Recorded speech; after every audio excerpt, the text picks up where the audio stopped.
गुंडों और बदमाशों की स्टाइल की दीवानी थी सोनिया, और अब उस स्टाइल ने उसकी जिंदगी बर्बाद कर दी। 16 साल की मासूम उम्र थी जब सोनिया को पहली बार मोहब्बत हुई, और ये जो मोहब्बत थी अपने एरिया के लोकल बदमाश प्रीतम से थी। बाइक पर राउंड मारना, कॉलेज में गुंडागर्दी करना, जुर्म के रास्ते पर चलना, सोनिया के हिसाब से यही असली मर्दानगी थी। प्रीतम को देखकर उसे लगा यही वो हीरो है जिससे उसकी जिंदगी बिल्कुल फिल्मी बन जाएगी। कुछ ही टाइम में सोनिया ने गैंगस्टर प्रीतम से शादी कर ली, ये सोचकर कि वो उसकी जिंदगी को बदल कर रख देगा। लेकिन जैसे वक्त बीतता गया, सोनिया को समझ में आया कि उसने अपने ही पैरों से अपनी ही जिंदगी को एक अंधेरे से भरे हुए कुएं में धकेल दिया है। प्रीतम धीरे धीरे और भी ज्यादा खतरनाक बनता चला गया। चोरी, लूटपाट, डकैती, आए दिन जेल के चक्कर लगाना, हमेशा पुलिस के रडार में रहना, इन सब चीजों की वजह से सोनिया को भी काफी ज्यादा दिक्कतों का सामना करना पड़ रहा था। उनकी फाइनेंशियल स्थिति काफी ज्यादा खराब हो चुकी थी। सोनिया ने कई बार कोशिश की कि वो सुधर जाए, लेकिन हर बार वो और भी ज्यादा बेकाबू होता जाता। रोज रोज की लड़ाइयाँ, बदनामी और गरीबी, इस जिंदगी में जीकर उसका ये जो प्यार था अब वो नफरत में बदलने लगा। इन्हीं हालातों में सोनिया की जिंदगी में एंट्री होती है रोहित की, जो एक कैब ड्राइवर था। और रोहित की मुलाकात सोनिया से सोशल मीडिया के थ्रू हुई थी। एक हैरानी की चीज ये थी कि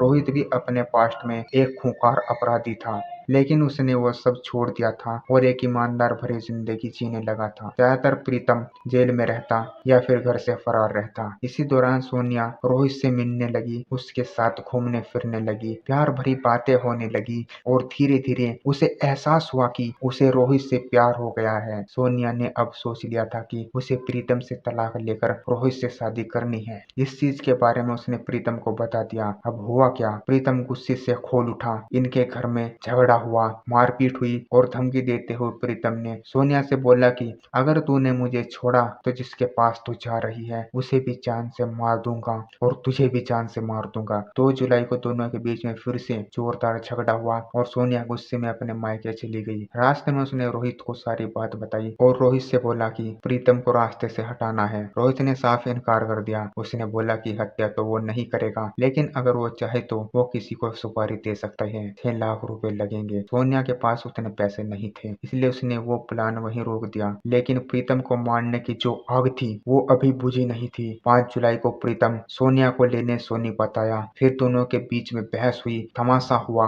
इस चीज की वजह से सोनिया और भी ज्यादा आग बबूला हो गई। उसी रात सोनिया ने अपनी बहन के देवर विजय को कॉल किया। बेरोजगार टाइप का लड़का था और वो भी छोटी मोटी चोरियां करता था। उसने कहा अगर तू मेरे पति को मार देगा तो मैं तुझे 1 लाख रुपए दूंगी और एक रात सोने का मौका भी दूंगी, वो भी अपने साथ। विजय मान गया। वो उसी रात प्रीतम के वहां गया। अचानक से उसने प्रीतम के ऊपर हमला कर दिया। उसकी हत्या कर दी गई। चादर में लपेटकर उसकी लाश को नाले में फेंक दिया गया। सारा काम साफ लग रहा था, किसी को कुछ नहीं पता था। लेकिन विजय से एक गलती हुई, उसने उस मर्डर की फोटो खींचकर सोनिया को इंस्टाग्राम पर भेज दी। सोनिया ने वो फोटो देखी और उसके बाद सब कुछ सामान्य दिखने के लिए दिल्ली जाकर अलीपुर थाने में गुमशुदगी की रिपोर्ट दर्ज करवाई। पुलिस ने भी मामले को गंभीरता से नहीं लिया, लेकिन प्रीतम के मोबाइल को सर्विलेंस पर डाल दिया। यही सोनिया पर दूसरी गलती हो गई। प्रीतम को मारने के बाद विजय ने उसका मोबाइल सोनिया को पकड़ा दिया, और सोनिया ने क्या किया, ये मोबाइल रोहित को दे दिया। रोहित ने उस मोबाइल की सिम निकाल कर फेंक दी, लेकिन वो मोबाइल एक्टिव कर दिया, जिसकी वजह से